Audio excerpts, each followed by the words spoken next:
We'll now call to order the meeting of the Muskogee Municipal Authority for March 14, 2022. We will have the invocation by Deputy Mayor Derek Reed, followed by the flag salute. Let us stand. Shall we pray? Dear Lord, we come once again thanking you for the gift of another day. Thank you for all your blessings that you bestowed upon each and every one of us. Just ask that you would just put your arms of protection around the world. Just ask that you remember those in Ukraine who are affected by war. Bless the citizens of Muskogee, as well as put your arms of protection around the city leaders as we come together tonight to make decisions, that all that we do be pleasing in your sight and in your will. These and many other blessings we ask in Jesus' name. Amen. Amen. Let us turn to the flag. Attention, salute, pledge. I pledge allegiance to the flag of the United States of America and to the republic for which it stands, one nation, under God, indivisible, with liberty and justice for all.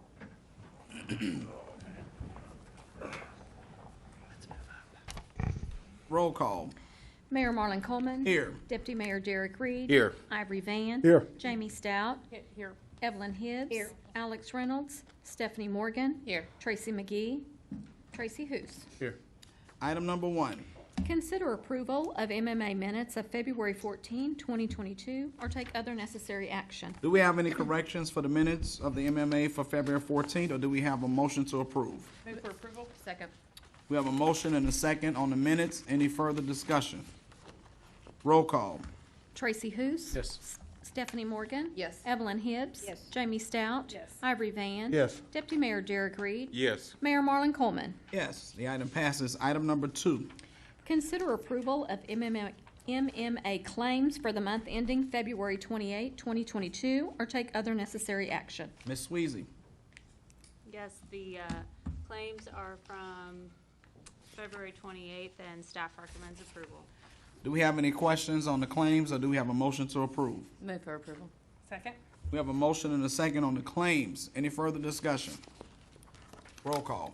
Tracy Hoos. Yes. Stephanie Morgan. Yes. Evelyn Hibbs. Yes. Jamie Stout. Yes. Ivory Van. Yes. Deputy Mayor Derek Reed. Yes. Mayor Marlon Coleman. Yes, the item passes. That closes that meeting. We will now call to order the meeting of the Muskogee City Council for March 14, 2022. Roll call. Mayor Marlon Coleman. Here. Deputy Mayor Derek Reed. Here. Ivory Van. Here. Jamie Stout. Here. Evelyn Hibbs. Here. Alex Reynolds. Stephanie Morgan. Here. Tracy McGee. Tracy Hoos. Here. We will entertain a motion to excuse Councilors McGee and Reynolds. Move for approval. Second. We have a motion and a second to excuse as aforementioned. Roll call.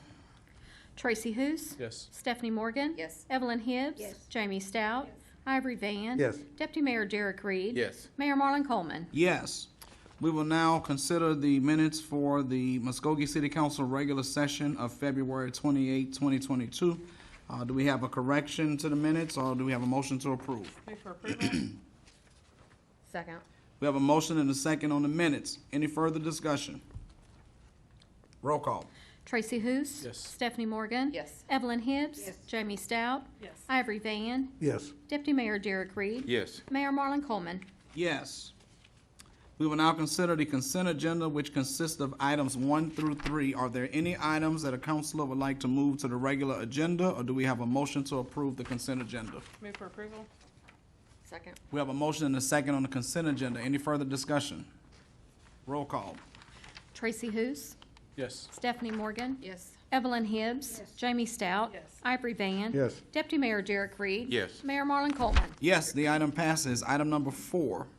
Hold a public hearing and take action on the approval of ordinance number 4152A to rezone property addressed as 3701 South York Street, being more particularly described in the ordinance from R1 Single Family Residential to RA Agricultural Residential, and if approved, authorize staff to revise the official zoning map of the city to reflect said change or take other necessary action. We will now open the public hearing. Mr. Hazelton. Good evening. Excuse me. We have a application for adoption of ordinance 4152A to rezone property at 3701 South York Street from R1 to RA from Mr. Kurt McClelland. And I realize I need to run the clicker, so you'll have pictures this time, so my apologies on the last time on that.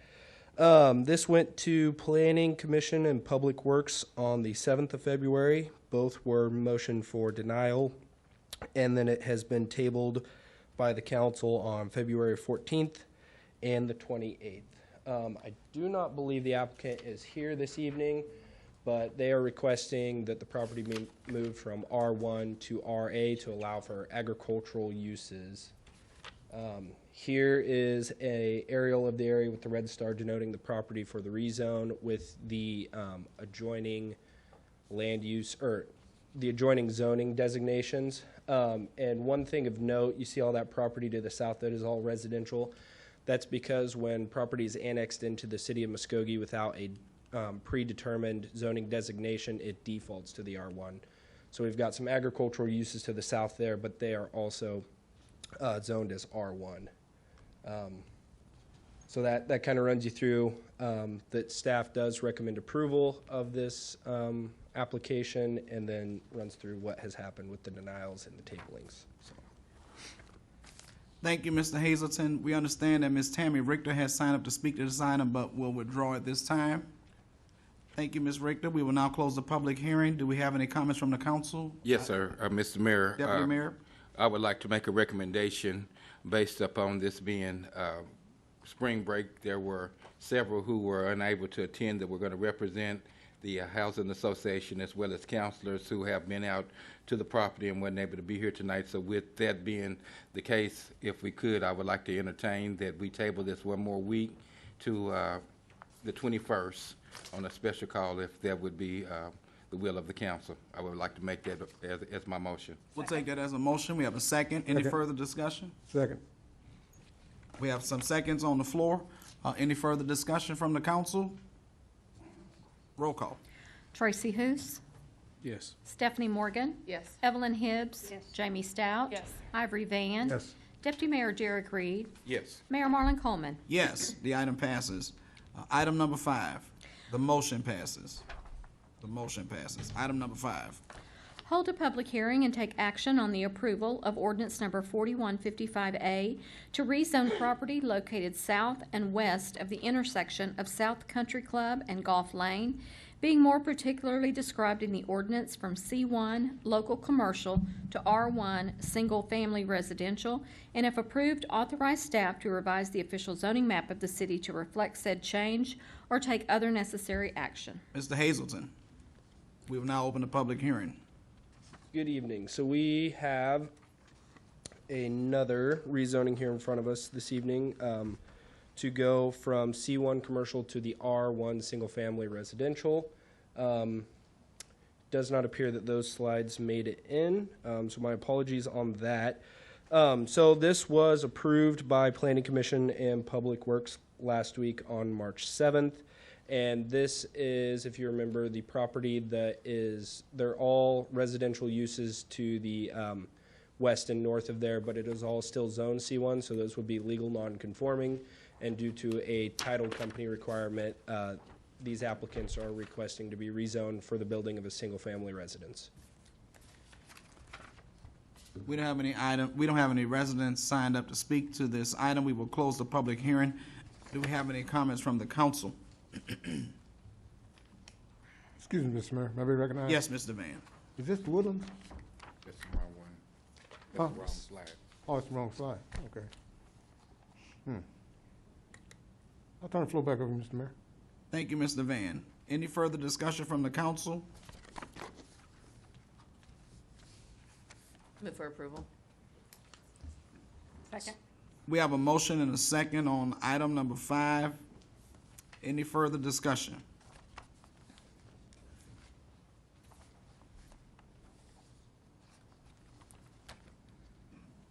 I want to make sense out of this, and I think the council feels the same way. The flooded sign threw us off, the flooded sign. What are they doing?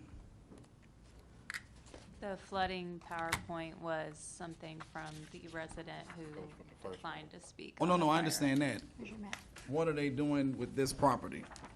We're changing it because, They've asked to rezone because the title company is requesting it for funding, because it is currently C1 and it needs to be R1.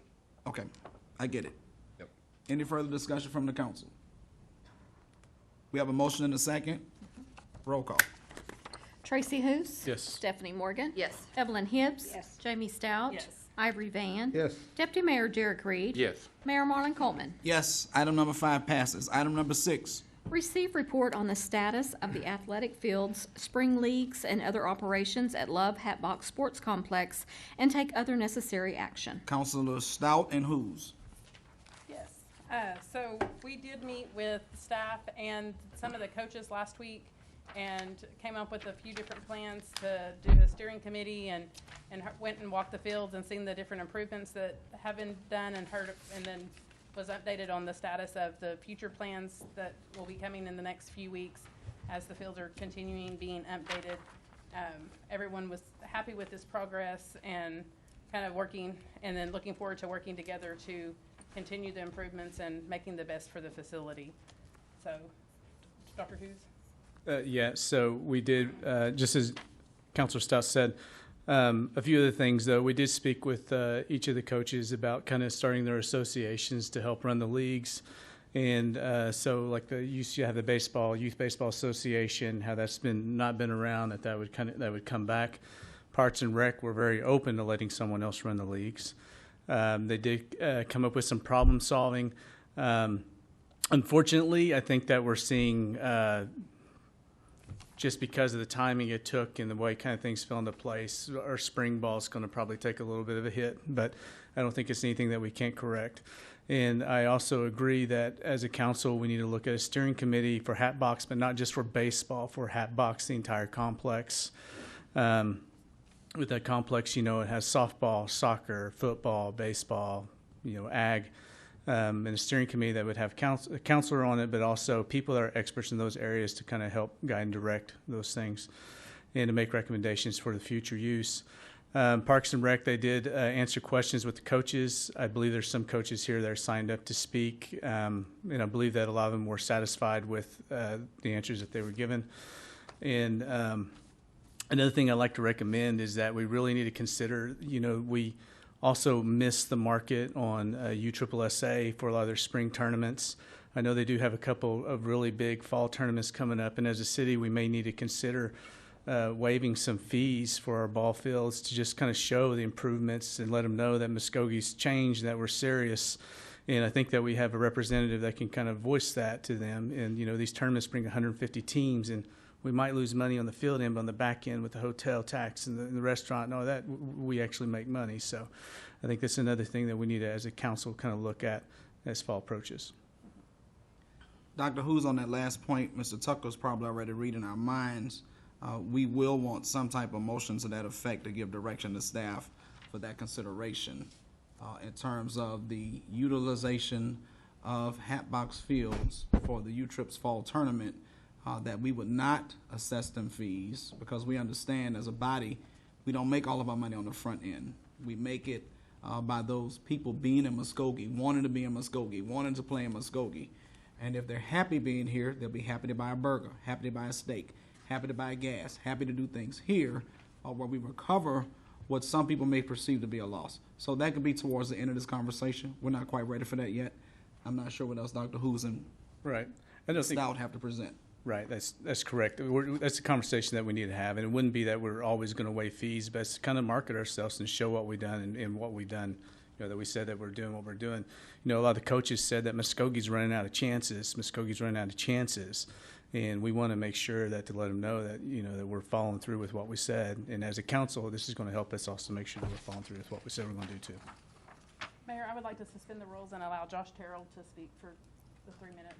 Well, before we have Josh Terrell, we already have we have one person signed up to speak officially, and then we'll entertain a motion after that. Stephen Clemens, if you'll come to the microphone and give us your name and your address, and you'll have 5 minutes. My name is Stephen Clemens. The address is 2508 Toll Place, Muskogee, Oklahoma, 74403. Thank you. I coach 12U softball. We don't play league here, but we do use the facilities quite often for practicing and otherwise, and I know there's several other teams that would like to do the same.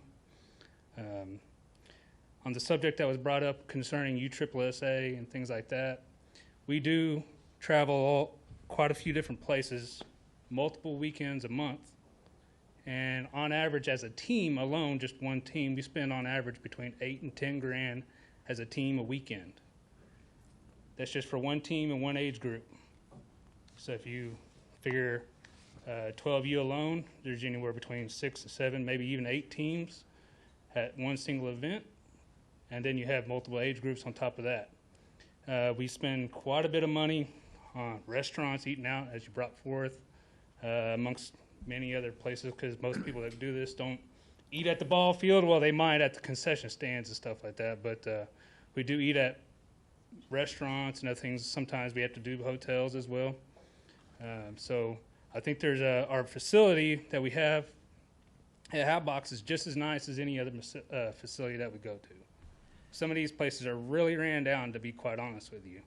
And with a slight bit of improvement, I wasn't at the last meeting, but with a slight bit of improvement, we can have one of the best complexes to be able to do these type of things and offer something for kids to come and play.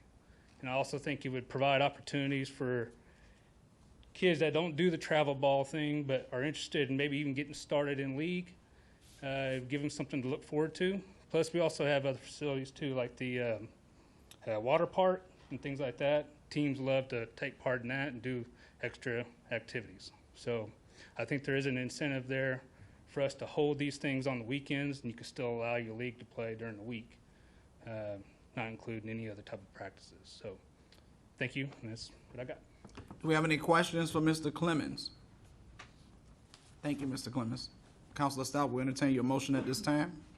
I make a motion for Josh Terrell to have 5 minutes. Second. We have a motion and a second. Further discussion? Roll call. Tracy Hous. Yes. Stephanie Morgan. Yes. Evelyn Hibbs. Yes. Jamie Stout. Yes.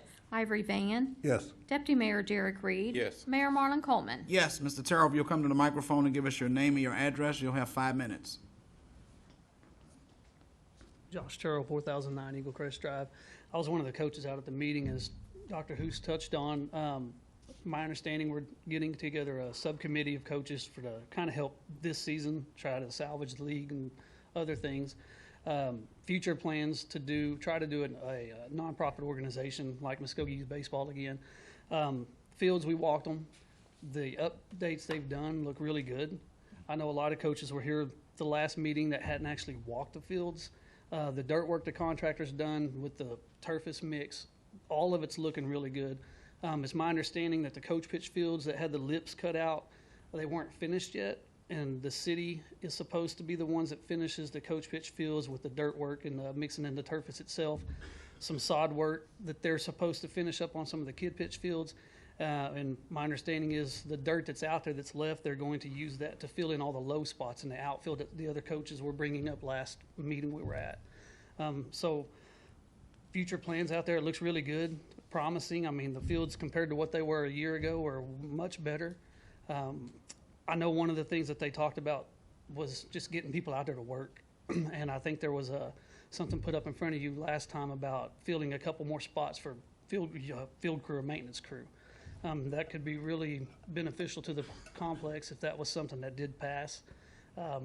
For us in the future with an organization to be able to have people there that actually could work the fields for league games and getting them ready for the tournaments and everything.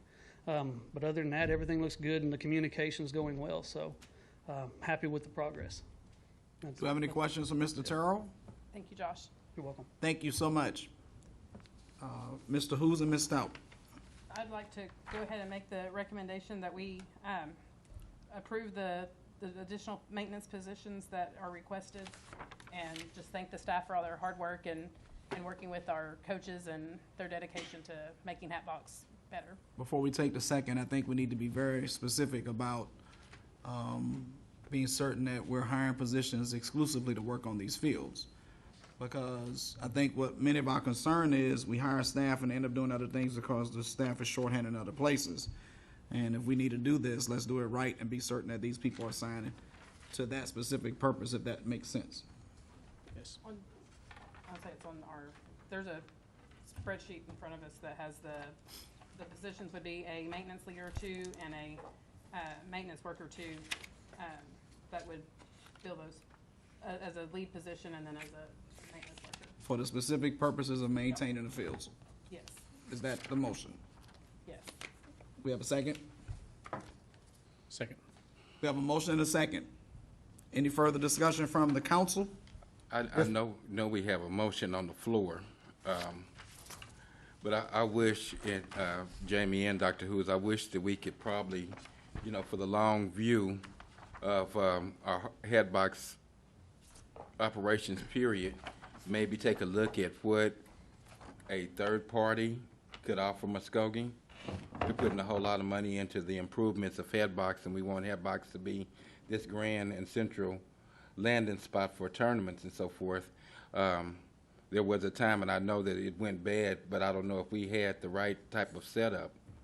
But in going forward, I don't know if the city council and the Parks and Recreation should be in the league business, and I think we could probably benefit.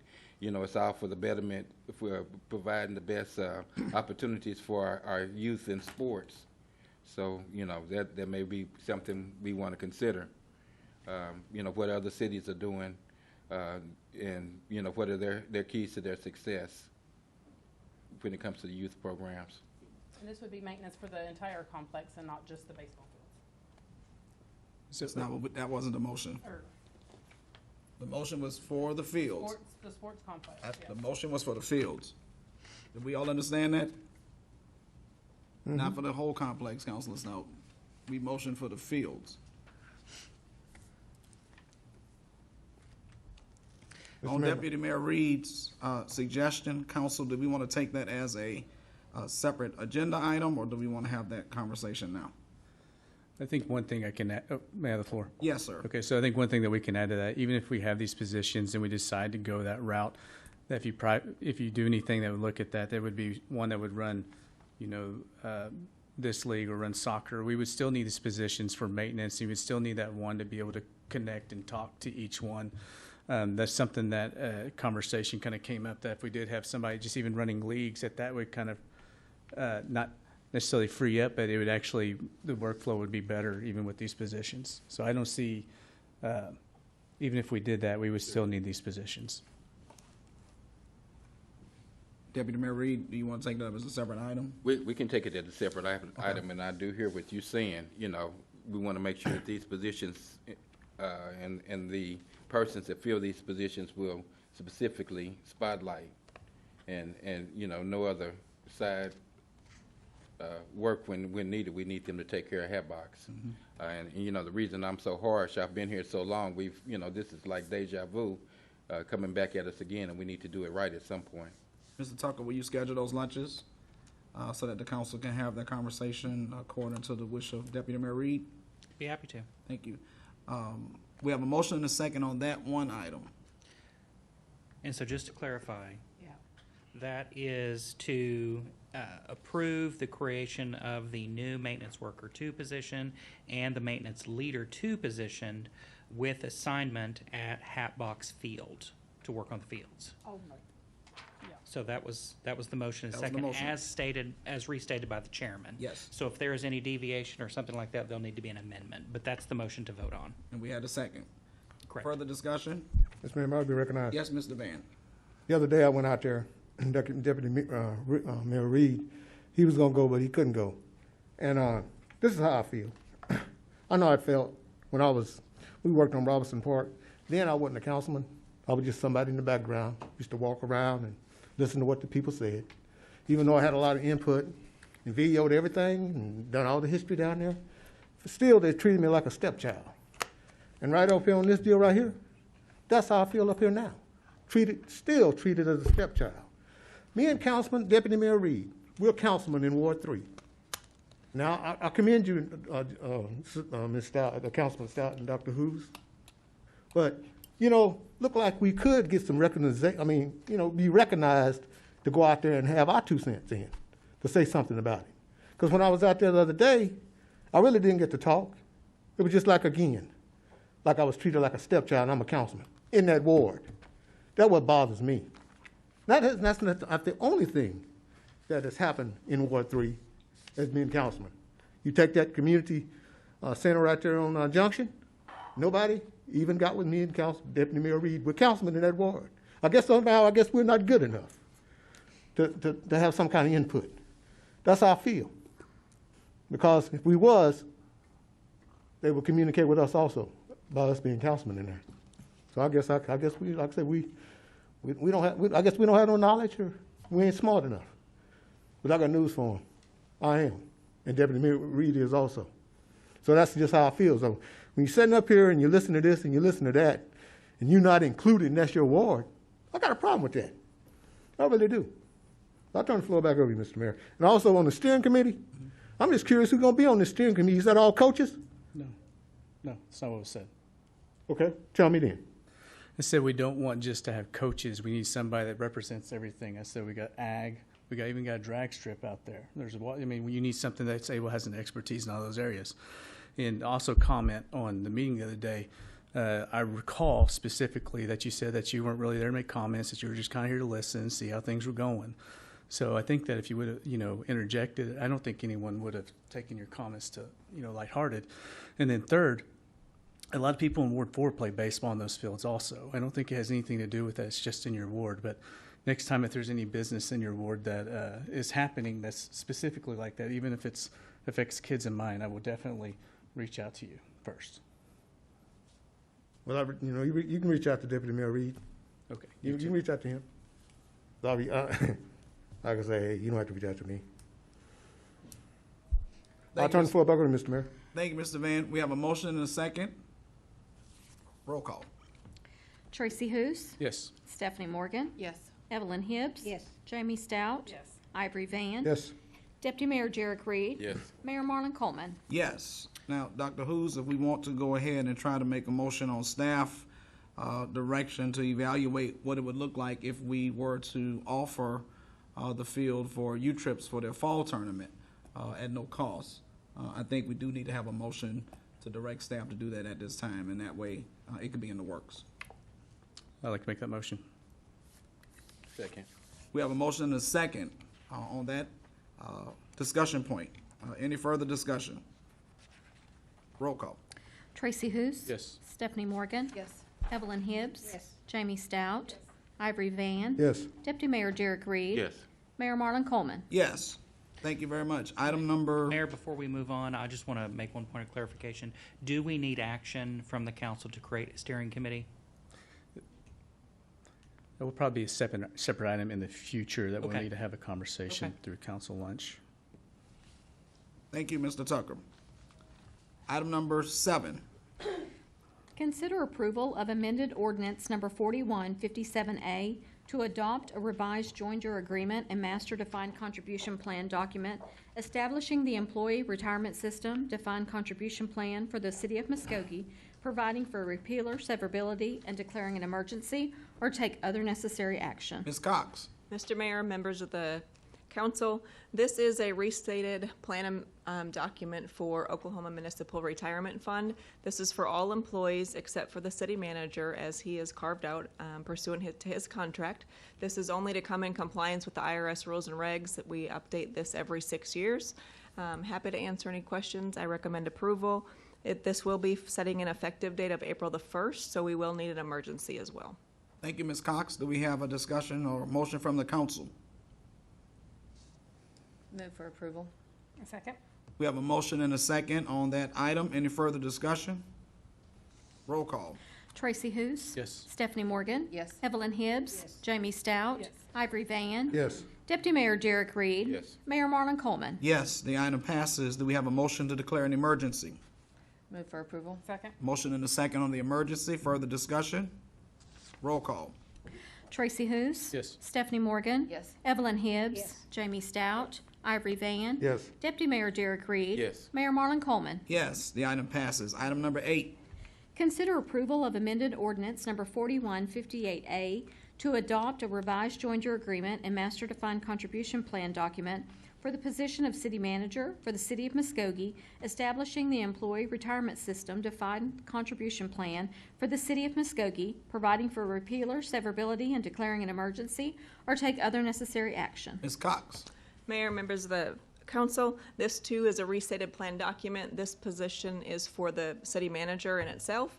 He has a separate contribution amount based on his contract. Again, this is IRS changes. We have to do this every 6 years. I recommend approval. We do need to set the effective date of April the 1st and declare the emergency. Happy to answer any questions. Thank you, Ms. Cox. Do we have any questions on that item or motion to approve? So moved. Second. We have a motion and a second. Any further discussion on item number 8? Roll call. Tracy Hous. Yes. Stephanie Morgan. Yes. Evelyn Hibbs. Yes. Jamie Stout. Yes. Ivory Van. Yes. Deputy Mayor Derek Reed. Yes. Mayor Marlon Coleman. Yes. Do we have a motion on the emergency? Yes. Second. We have a motion and a second on the emergency. Any further discussion? Roll call. Tracy Hous. Yes. Stephanie Morgan. Yes. Evelyn Hibbs. Yes. Jamie Stout. Yes. Ivory Van. Yes. Deputy Mayor Derek Reed. Yes. Mayor Marlon Coleman. Yes. Thank you. Thank you, Ms. Cox. Item number 9. Consider approval of ordinance number 4159A, amending the City of Muskogee Code of Ordinances by adding Chapter 3, City Council Ethics, Article 2, Ethics, Section 3-8, General Policy, Section 3-9, Conflict of Interest, Section 3-10, Use and Disclosure of Information Prohibited, Section 3-11, Use of Cellular Phones and Recording Devices Prohibited, Section 3-12, Positive Workplace Environment, Section 3-13, Ethics Advisory Committee, Creation and Structure, Section 3-14, Participation in Ethics Investigations, Section 3-15, Violation, adding repealer, severability, codification, and setting an effective date, or take other necessary action. Mr. Tucker. Mr. Mayor, members of the council, what you have in front of you is proposed ordinance 4159, and we have completed a slideshow for your consideration because this represents some substantial rewrites from what we currently have. Currently, we are performing under City Council Policy 1-10, which was adopted in July 24th of 2017. Most recently, last month, you all decided to direct staff to revise the existing policy to include censorship, penalties, and possible removal of council members for behavior that puts credibility of the council at risk. So what you have is our attempt to follow that direction and present that for you tonight for either further direction or approval. So what I have done is summarized each of these sections that are to be presented in the ordinance for your consideration. So first is the section related to the general policy, which is 3-8. What this was required would be respect and adherence to the city council form of government as outlined by the charter. And what that effectively means is you recognize that the city manager has certain duties, the city attorney has certain duties, the city clerk has certain duties, as do their subordinates. And so this is typically addressed in other policies where it says you will not interfere with the city manager's staff. And so that section just reiterates that as a city ordinance as it relates to council ethics. Additionally, it will require councils to represent the official policies of the city. However, when speaking, if those policies have not been adopted or they are contrary to what has been adopted by the city, then this policy would require that those opinions, that it be stated that those opinions are specifically your own and do not represent the city of Muskogee. Additionally, there's the requirement to comply with all laws, including campaign finance and financial disclosures, city ordinances, and to not use your official position to influence decisions in which you may have a financial interest. That is in the existing policy, so that is not a sweeping change. Moving on to 3.9, related to conflict of interest. This is effectively a copy of the conflict of interest provision as it relates to the current policy, which prohibits undue influence, ensuring the interests of the entire community are in focus. So prohibiting the undue influence of one individual or a special interest group. Instead, you would adopt this policy to show that your intent is to focus on the community as a whole. Additionally, it specifically requires the charter disclosure under 9.01 relating to basically financial interest. And so the policy would require disclosing investments, interest in real property, sources of income, and gifts, and requiring abstention from participation in decision-making where a conflict exists. So this needs to, the point of this provision is to ensure that we know when we are reviewing items to put on the agenda whether there are any conflicts of interest. So rather than waiting for one or more of you to take me aside and say, listen, this is on the agenda, I own a portion of the business, we'll know that in advance before we do anything with it. And so it is intended to not only get rid of sort of those uncomfortable conversations when it's unexpected, but to allow for planning for you all as well, so that something doesn't happen, passes through, you vote on it, and then afterwards go, oh, by the way, I think I may have had a conflict. So this will catch that in the beginning of it. We'll create forms for this stuff too if this ordinance passes. Moving to item number 10, section 310, use and disclosure of information prohibited. This prohibits the disclosure or offering to disclose information not available to the general public and which was acquired by reason of your position with the city. This is namely relating to confidential information relating to property, personnel, or the other affairs of the city, namely those things that are discussed in executive session. Occasionally, some of you have been made aware of certain personnel issues because there was a reason for you to know, and in those cases, this would require you to keep that information and information like it confidential. Any information that is obviously publicly available can certainly be discussed with the council, and this provision is not intended to restrict that in any way. Additionally, this section would prohibit the use of confidential information to advance any personal, financial, or private interest. This is, for lack of a better term, the insider trading provision. So if you all know something is going to occur, such as the city is going to purchase some property or have the county transfer some property, for a council member to go in and buy it based upon that information would be a violation of this policy. And additionally, this section carries over what is already in section policy 1-10, which is the confidentiality agreement prior to entering into executive session. So that provision is not new. 3.11, which is the use of cellular telephones and recording devices. This would require city council members to leave cell phones and any recording devices with the officer on duty. Now, there is an exception, recognizing that we now have a physician on the city council, and we've had a number of law enforcement officers serve in the past. And so we have carved out an exception for any emergency or medical personnel who may be able to have the need to receive telephone calls.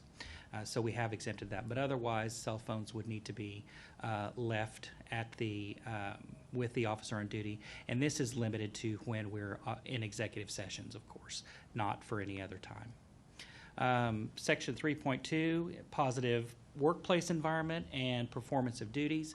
This would require council to support the maintenance of a positive and constructive workplace and for business dealings. I know we always want to be business friendly, but we also want to be employee friendly as well, and you guys have done a great job about that. It also requires professional and personal conduct of yourselves to be be above reproach and to avoid even the appearance of impropriety. A lot of times you heard me say that when we're talking about conflict of interest, that unless you have a personal financial interest where you would have a gain or loss, it's not a statutory conflict that would prohibit your participation in the discussion or a vote.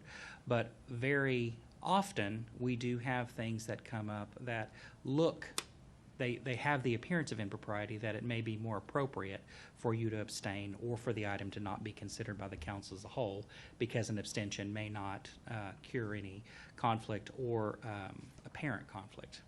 Additionally, 3-12 requires members to refrain from abusive conduct, personal charges, verbal attacks on the character and motives of other members, boards and commissions, the staff, and public. Again, this is a carryover from section 1-10, so no sweeping changes here. Additionally, 312 requires maintenance of the rules of decorum and to compel the members to be prepared, refrain from interrupting other speakers and making personal comments not germane to the business of the body. Again, that is a carryover from our existing policy. Finally, the members shall publicly share substantive information that is relevant to a matter under consideration by the council. Frequently, you all will have individuals reach out to you who may be in the know and who may have information that would be useful to you in your decision making and would be more useful or as useful to other members of the council. So this provision would require that that information be stated to the council as to what that is. Section -3-13, this is a completely new section, and it's not something that we've done before. However, it is something that we are recommending be included in whatever version of this policy is ultimately adopted, because there have been a number of questions and concerns about me performing me performing ethics investigations simply because I'm an employee of the council. Though that has been brought up before.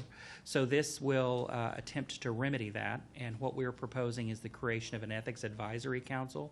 This is much like the state does it in some other larger cities. So what we would do is have a committee comprised of 5 individuals who are not members of the city council, so you wouldn't be able to appoint yourself in this.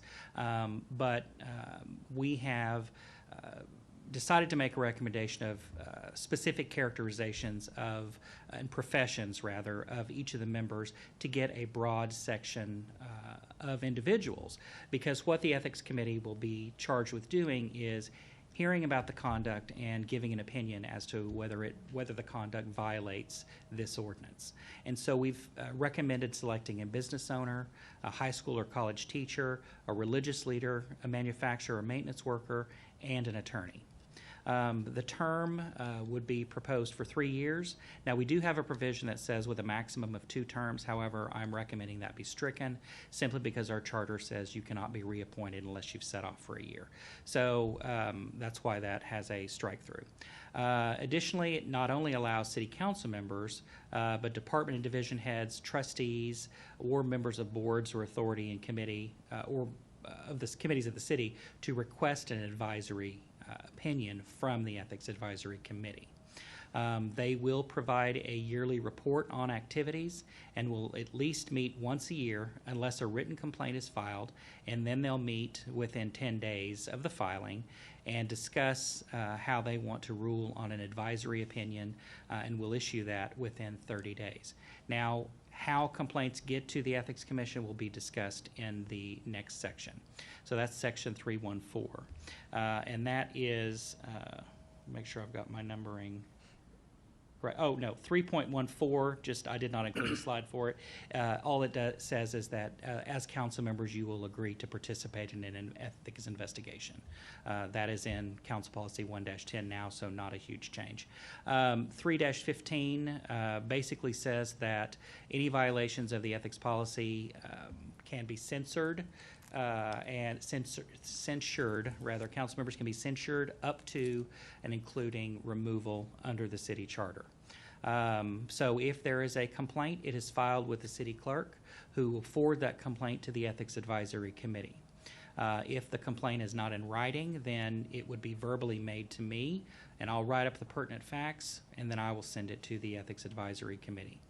The Ethics Advisory Committee will determine whether there is a violation, and if so, they will place the item on the next council meeting for action.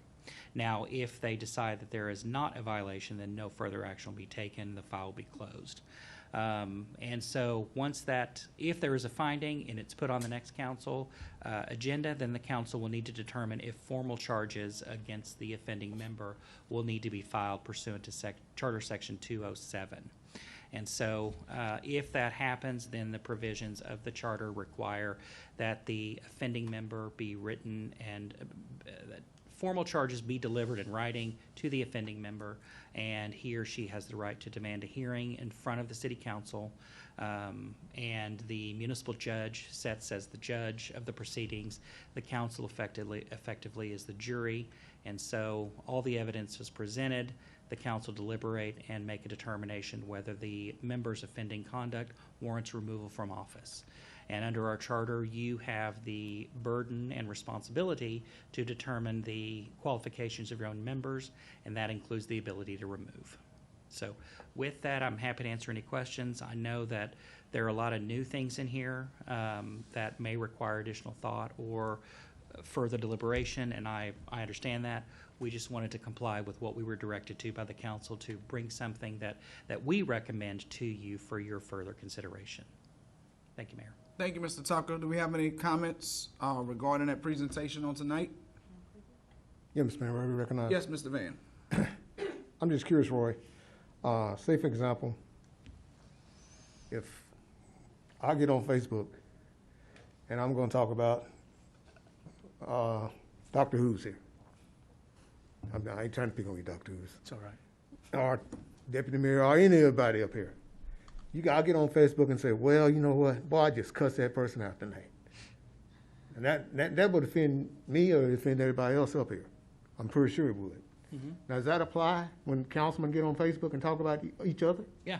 The provision specifically relating to the refraining from abusive conduct, personal charges, or verbal attacks on the character or motives of other members of the council.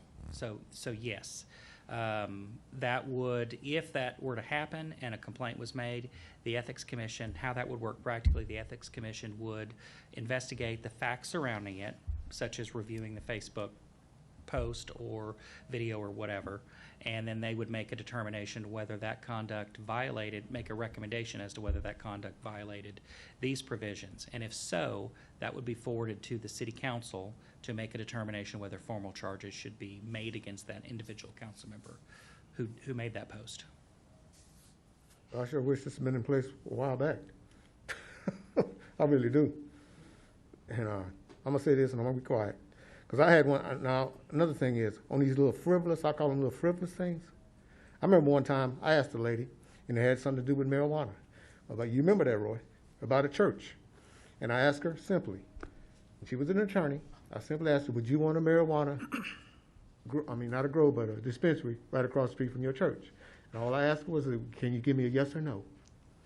And she never did really give me nothing, a yes or no. So later on, councilman files a complaint against me for harassing her, asking her a question. So little frivolous little things like that, does that count? Anyone can file a complaint based on this ordinance. So that is why we have recommended populating the Ethics Advisory Committee with as diverse professions as possible.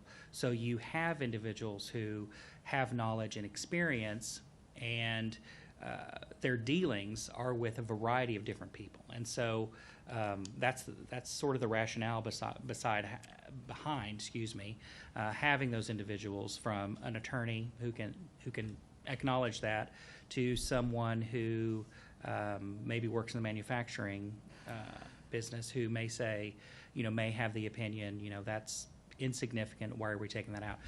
We're trying to give those individuals who have the most broad background by selecting those individuals from such a broad profession, so that stuff is handled quickly. Those kind of things are handled quickly, and the more serious things can take more time. Because to me, that right there, it wasn't nothing serious about that. Just me just asking the lady a simple question. Give me a yes or no. And I done it so polite, but I still had to be called in about that. And I never will forget that. And you won't either, Roy. I'll turn the floor back over to Mr. Mayor. Thank you, Mr. Van. Mr. Tucker, under 3-15, if it's the council's pleasure, I think that if we ever get to the point where we have to remove a person from office, they should be barred from running.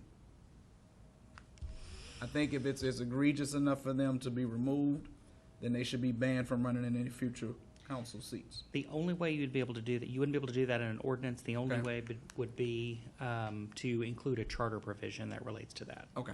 And so I know in the future there has been in the past there has been some discussion about having a charter review, because it's been a minute, and so that would be something that would be appropriate to include in that review. Thank you. Thank you. Any further discussion from the council? We ready to take action? I think so. I'm ready to make motion for approval. Second. We have a motion and a second. Further discussion from the council? Clarification, Mayor. Yes. Would that motion include what I struck The as two amended. terms. And then do we Thank need you. to go ahead and set the effective date as well? It'll be 30 days Okay. from when it's published. Unless can we declare an emergency? No, because it's not on the agenda Not on as the an agenda. emergency. Okay, all right.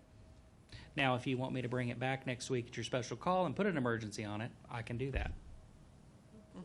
Yes. So what do we want? Yes. All right. So then what we'll do is take no action tonight. I will take what you've said as direction, provide a clean copy, set the effective date, and bring it back for your consideration again On Monday. on Monday, the 21st. And I will have an emergency on it that you can take action at that time. Is council fine with that? Yes. Yes. We need to withdraw our Withdrawals. motion? Withdraw. Thank you. We're good? Thank you, council, for your input. Item number 9. 10.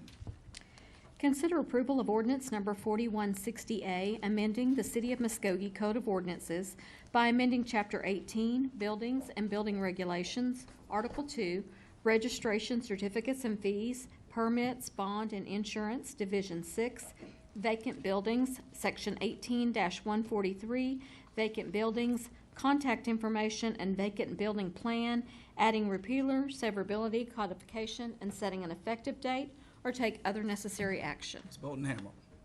Mr. Mayor, council members, this proposed ordinance 4160-A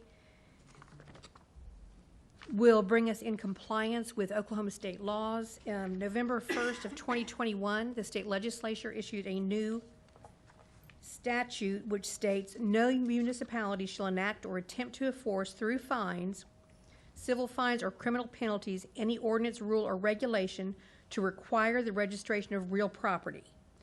Any such ordinance in effect is declared null and void. We did have such an ordinance, which is Section 18-143 in Chapter 18, and the ordinance shows the strike-through of the language that's no longer allowed by law, which will bring us in compliance with state law. The next section of this new law says nothing in this section shall prohibit a municipality from creating a list of the property owners or the designees of property owners of residential, commercial, or leased real property to ensure the public safety and welfare of its citizens. So the next section that you'll see that's underlined sets up a list, more or less, where we can keep track of vacant building owners, strictly to ensure public safety and welfare. Now, pursuant to the new law, Section 4 of the new proposal, A4, a fee shall not be collected by the city to administer the collection of information authorized in this section that complies with the new state statute that's been issued. And also, Section D, information obtained by the city under this section shall be confidential and not subject to disclosure under the Open Records Act. That also brings us in compliance with the new state law that was issued in November of 2021. There is also a section where our original law is amended to state the owner shall maintain water and electrical utilities to the vacant building at all times, whether or not a vacant building plan is in place. So we recommend approval, and I'm happy to answer any questions. Thank you so kindly, Ms. Bolton-Hammer. Do we have any questions for this item on tonight? I think it takes us down the right path to being certain that we are serious about cleaning up our city, and that abandoned properties, there needs to be a plan other than plywood. Any other discussion? Move for approval? Before we do that, I just want to point out, adopting the provision of the state statute makes perfect sense to have that plan. I do have, and we have been made aware that there are some concerns about the utility provisions in them. And so it may be such that we need to, if this is enacted, we need to work with our public utilities to make sure there aren't any problems with it, because we're the only, Katrina, correct me if I'm wrong, but I think we're the only folks in the state who are attempting to enact this provision of the ordinance. Now, the registration, that's not new, and it was authorized. But At this point, we're not sure of any foreseen consequences, so I just wanted to bring that up, that we may have some issues with, some of the public utilities not being able to turn those utilities on. And so I say that only to mention that if problems arise that we have not foreseen, because like I said, we're the first folks to do that, we will bring this back to you with any additional recommendations. I just wanted you to be aware of the novelty, for lack of a better term, of proceeding in this manner. And I agree with that, Mr. Tucker. I think what will probably end up coming back to us is something that has an inspections component in it that says that the building or the property can or cannot sustain itself with or without utilities. And that'll probably be part of the regular inspection process, which probably will be added to this. Yeah, and the reason I bring that up is, utility services like OG&E, I don't know for certain whether they will turn on utilities in a vacant building unless it has a current certificate of occupancy. Okay. So that may be something that, we may need to deal with to amend this to include that that's a requirement, or some of those other things. But, we just quite frankly don't know at this point until we start proceeding under it. But once this is effective, what we would do is send out notices to those individual owners, hear what the requirements are, here's where you need to send this information. And then I think we'll know better at that time. Any unforeseen problems that we have not anticipated will arise at that point. And we'll bring this back and keep you all informed. Thank you. Comments? Okay, Mr. Mayor, I'll be recognized. Yes, Mr. Vane. Now, you said utilities. Now, these buildings are standing, we'll just give the Muskogee Hotel, for example. Okay, that building should have what, water and gas, natural gas? Not gas. Just not the electric? Yes. Okay. Now, if you try to make them have water, which the water service is probably old, and they're probably going to have to put a new water line in for the water service. Also, trying to just get, is that water to one fixture or water to all over the building? It would just be to the connection to the site. Just connection to the Yeah. site. So inside the building don't have to, what I'm saying is, if you got a laboratory in there and you just want water to that one laboratory, as big as that hotel is, that's all you can have? Yes. The way it's structured is that if you want to maintain your building as vacant, you've got to have utilities on. Not where they're used or to every fixture, but they have to be attached to the building and available to be used. Okay. So that means the water department has to go out there and first you got to make sure you don't have no leaks the way you want that water. And the water department goes out there and set them a meter if they don't have any leaks. The plumber's got to be the first one to go in there. Say, for example, the Muskogee Hotel right now. A plumber would have to go in there and make sure there's no leaks just to one fixture, I'll say. For the water service, from the meter inside and stub up to the building. And you got one, just say a stool. And if you don't have any leaks there, you're good, correct? What I know is that in order for us to turn on water service, someone has to be there to make sure there are no leaks when we turn it on. Okay. And I don't believe we require a CO for to turn water on, do we? For commercial? Okay. So they wouldn't be able to get it then unless they were able to get a CO. Okay. I'm just going on what little experience I do have, little experience.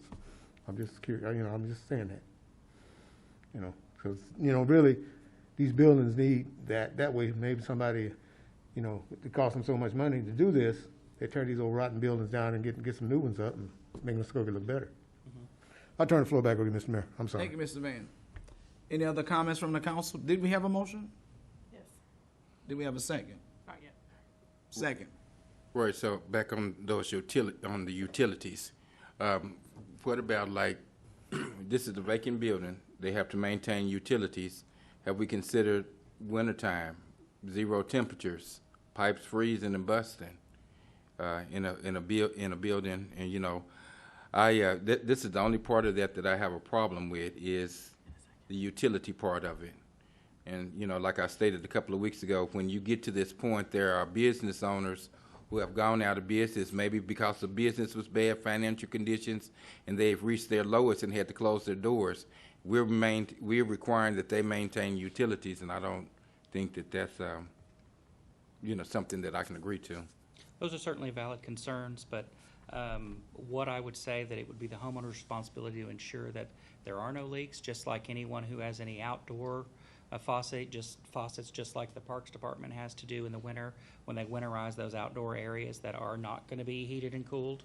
That would be the building owner's responsibility, but I absolutely agree or understand your concerns, and that is something that we don't really know how it will work out once this is put into effect yet. That's why I made the comment that I did. I know a lot of, I'll be making, Yes, sir. I'm sorry. I know a lot of times, like people have vacant property. What they do is winterize it. So you can shut the meter off. You can flush your stool, put antifreeze down in your stool, drain your water heater, and keep on going till the winter's over. And then go back and turn the water back on and fill the water heater back up. But it's a process you can do on a house to winterize it. But like even if you made them have natural gas, they still gonna have to get it inspected to set a meter. They definitely have to do that. If they don't have one already. If they don't have one already, but you got to get an inspection. If that building's been vacant as long as some of these houses or buildings around here has been vacant, you have to call a plumber out there to put a gas test on it. I do want to be clear, we're talking about commercial buildings, not residential houses. You mentioned houses, I just didn't want you to think that this was applying to private residences. It's not. Okay. Commercial buildings. Just commercial building, okay. And Mayor, if I may, I'd like to address that issue. Yes. The section that calls for the water and electricity to be maintained is in the vacant building plan. So if a commercial owner has a building and that building is vacant, then that person is required under this ordinance and under our previous ordinance to set up a vacant building plan. So part of the plan is to make sure that the water and the electricity is maintained and the property is maintained in good order. And there are rules outlined in that in our previous ordinance that are just added to this section. Okay. Because I know nowadays they have, which they didn't have a long time ago, they used to repipe buildings with copper and steel pipe, but now they have PEX, and PEX expands and then contracts. Yes. Expands and so PEX pipe is a lot better. I'm just saying for its, for its water in the building. Same thing on the water service. But I don't know. I'm like you, Deputy Mayor. They kind of, in the wintertime, you're going to have to expect some pipes busting if you don't have no kind of heat or anything in that building. The PEX is good. Turn the floor back to Mr. Mayor.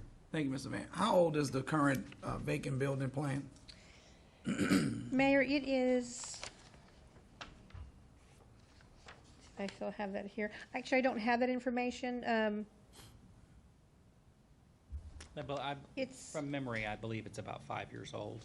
Once we adopted it, the legislature came out and said we couldn't do it, I think the next year. So it was really never put fully into effect. And then subsequently, I assume, because constituents called their legislatures and said this is too restrictive, we need some ability to maintain these vacant commercial structures, and then that's when they did the amendment.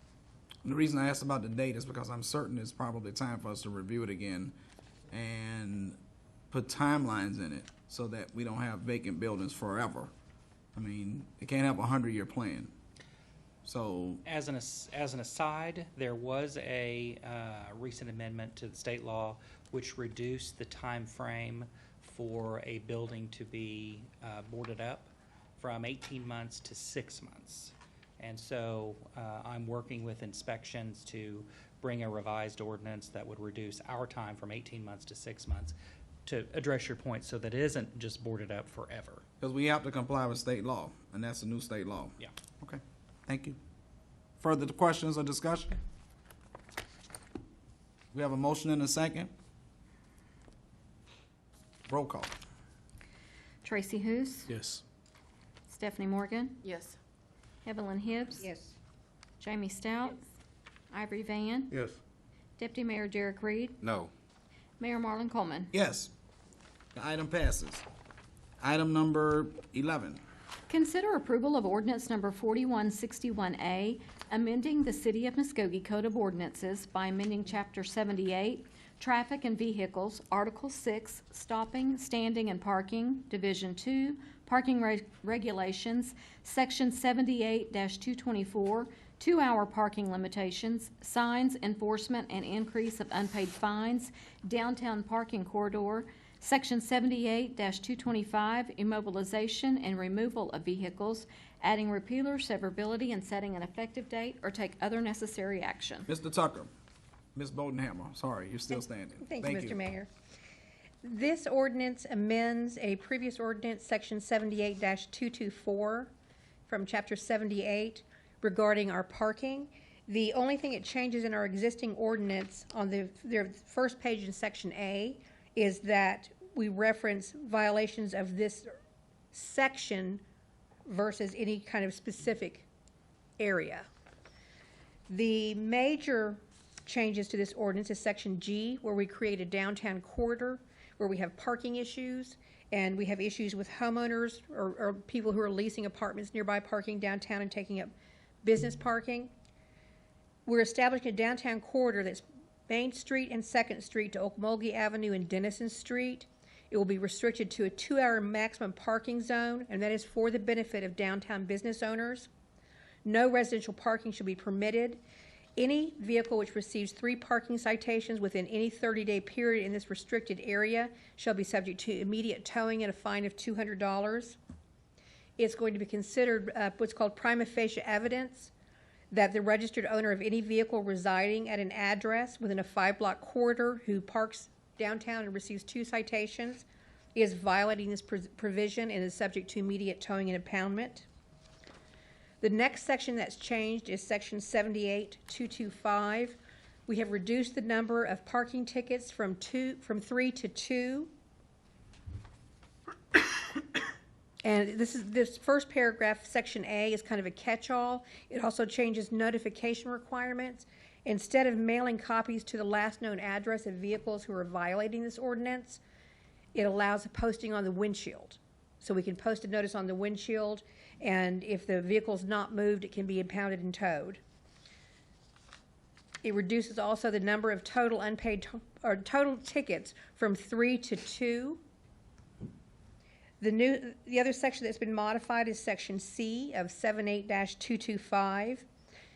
It provides that any vehicle that receives 2 over parking tickets in a 6-hour period, so if a vehicle's parked in front of a business, gets a parking ticket, another amount of time elapses, another 2 hours elapses, and it's still there, they get a second parking ticket. When the enforcement agency comes back by for a 3rd round and the vehicle's still there, it can be impounded and towed. It also provides that if there are a series of unpaid parking tickets, we can declare the vehicle to be a public nuisance and have it towed, or if it remains for more than 24 hours. Basically what this does is it allows us to enforce parking downtown to make it business friendly. The provision that we're striking is Section G.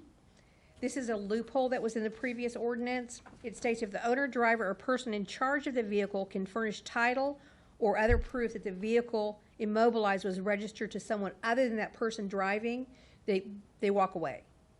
They provide that information that it's not their vehicle, and it doesn't get ticketed, it doesn't get towed. So that loophole has been removed so that it refers to any vehicle, not just the owners. We've also reduced any vehicle which is not moved within 24 hours down to 6 hours. We've had issues, I know, in town that cars have been abandoned and left, and so this gives the police the ability to remove the vehicle sooner. I'm happy to answer any questions, and we recommend approval. Thank you, Ms. Bodenhammer. Do we have any questions from the council? Move for approval. Second. We have a motion and a second. Any other discussion? Do we have code enforcement officers now that, like we used to have, that when it goes around and checks the? No, we used to have 2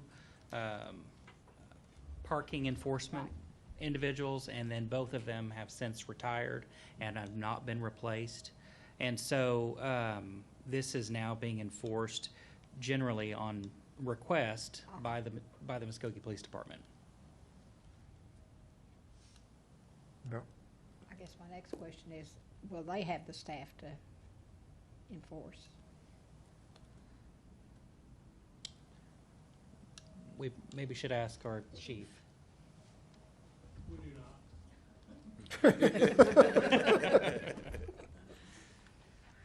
And I think the other question is, just to give an example, at Max's Garage, what if someone goes there and stays all day, and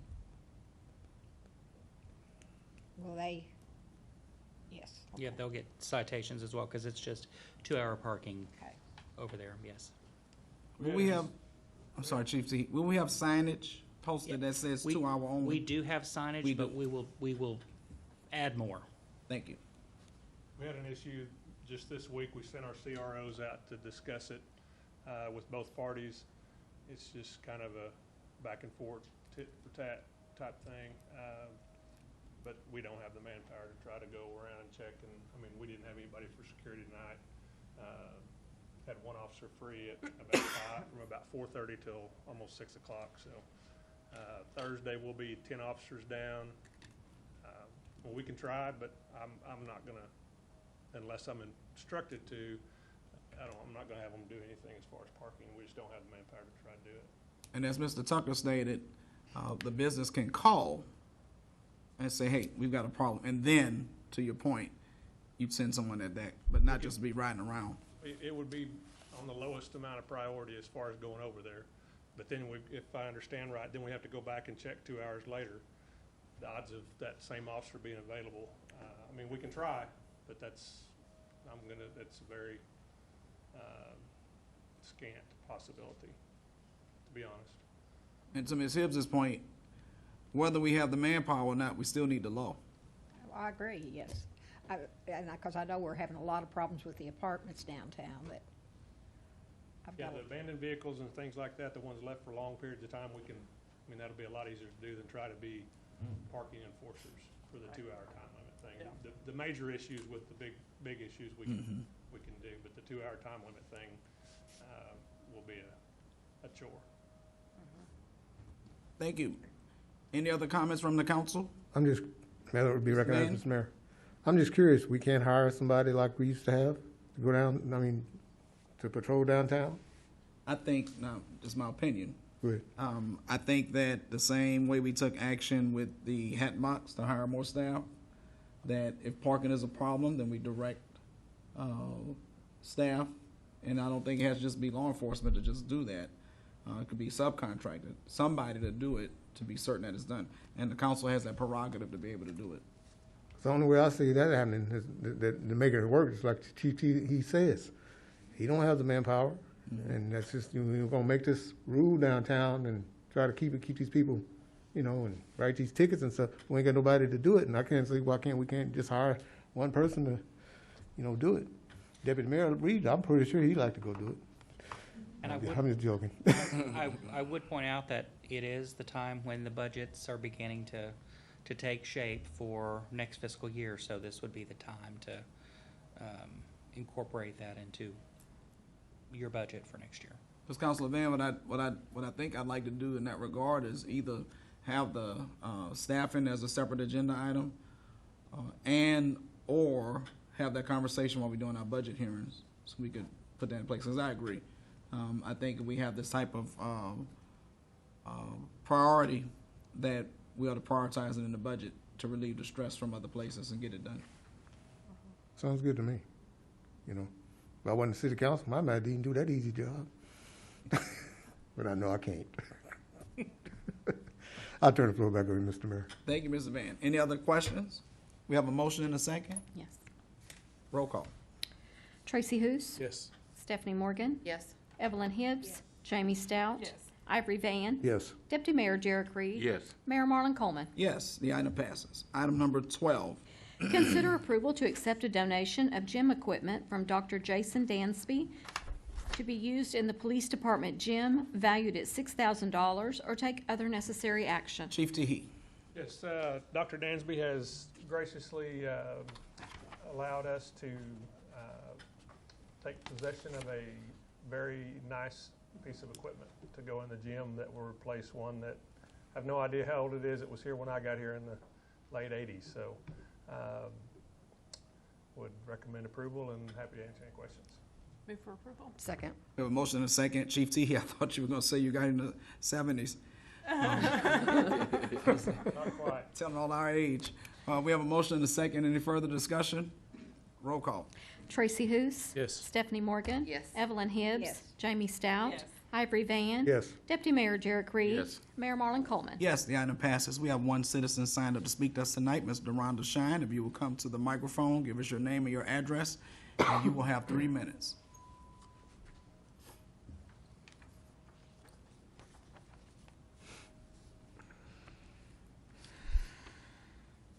My name is Deronda Shine, as he stated. I live at 1401 Carver Avenue. Our street is off of 17th Street, and Carver is a short street. It dead ends to the west of 17th and the east. Now, the west side is blacktopped all the way to the end, but on the east side where I live, it's only halfway. You go halfway down there, and then the blacktop stop, and we've had different discussions about it. It's been some years now, and I was just wondering, Muskogee is changing, and I was wondering, has that part changed to where we can get enough blacktop to finish where the other stopped? We're unable to give you direction during this public comment section, but I will say that that's a question that staff, Ms. Sweezy is here, can address with you after the meeting, because we are in the northwest quadrant getting ready to begin those construction of those streets, and you probably want to say something to them about that so that they can be certain to try to get you on the list if it's applicable. Okay, thank you. Thank you, ma'am. Item number 13. Consider an executive session to discuss and take possible action on the following. A, pursuant to Section 307B4, Title 25, Oklahoma statutes, consider convening an executive session to approve the City of Muskogee's participation in a possible global settlement in the lawsuit styled Muskogee Medical Center Authority versus Muskogee Regional Medical Center, LLC, filed in the District Court in and for Muskogee County, case number CJ-19-405, and if appropriate, take action in open session, including approval of resolution number 2893, authorizing and directing the mayor and the city clerk to execute any and all documents necessary to facilitate the settlement and related transactions. B, pursuant to Section 307B4, Title 25, Oklahoma statutes, consider convening an executive session to discuss the workers' compensation claim of Chris Bridges, and if necessary, take appropriate action in open session. Do we have a motion to go into executive session? So moved. Second. We have a motion and a second to go into executive session. Roll call. Tracy Hous. Yes. Stephanie Morgan. Yes. Evelyn Hibbs. Jamie Stout. Yes. Ivory Van. Yes. Deputy Mayor Derek Reed. Yes. Mayor Marlon Coleman. Yes, we will now go into executive session. All those who are not party to the session, we ask that you be excused at this time.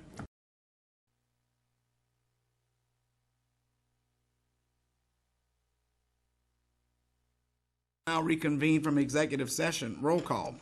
Mayor Marlon Coleman. Here. Deputy Mayor Derek Reed. Here. Ivory Van. Here. Jamie Stout. Here. Evelyn Hibbs. Here. Stephanie Morgan. Here. Tracy Hous. Here. Mr. Tucker. Item 13A, pursuant to Section 307B4, Title 25, Oklahoma statutes, the City Council did convene an executive session to approve the City of Muskogee's participation in a global settlement in the lawsuit styled Muskogee Medical Center Authority versus Muskogee Regional Medical Center, LLC. After being briefed on the status of that potential settlement, I think an appropriate motion would be to approve Resolution 2893. Do we have a motion to that effect? Move for approval. Second. We have a motion. 10 motions and. We Pick have- whoever you want, Tammy. Yes. We have motions and seconds. Yes. Roll call. Tracy Hous. Yes. Stephanie Morgan. Yes. Evelyn Hibbs. Yes. Jamie Stout. Yes. Ivory Van. Yes. Deputy Mayor Derek Reed. Yes. Mayor Marlon Coleman. Yes. Mr. Tucker. Item 13B, pursuant to Section 307B4, Title 25 Oklahoma statutes, the council convened an executive session to discuss the workers' compensation claim of Chris Bridges. After being briefed on the status of that claim, I think an appropriate motion would be to authorize the city attorney to settle the workers' compensation claim of Mr. Bridges within the terms discussed in executive session. Do we have a motion to that effect? Move for approval. Second. We have a motion and a second. Roll call. Tracy Hous. Yes. Stephanie Morgan. Yes. Evelyn Hibbs. Yes. Jamie Stout. Yes. Ivory Van. Yes. Deputy Mayor Derek Reed. Yes. Mayor Marlon Coleman. Yes, that was our final item for the evening. We are adjourned.